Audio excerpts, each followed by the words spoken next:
Hello everyone, my name is Benita and I'm IYF volunteer, and for this student workshop I really enjoyed a lot. It was very exciting.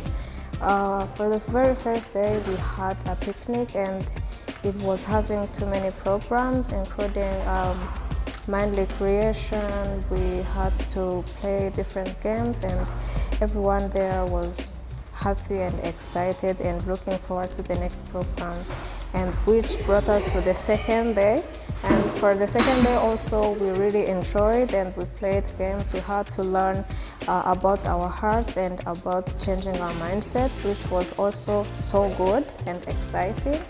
And for me, what I really learned is that it brought us together as youth, most importantly as students, and it just gave us a chance to know each other and to experience what everyone faces or how everyone lives or how everyone thinks in different situations. And to me personally, I enjoy it and I'm looking forward to many more programs that IYF has to prepare for us. Thank you.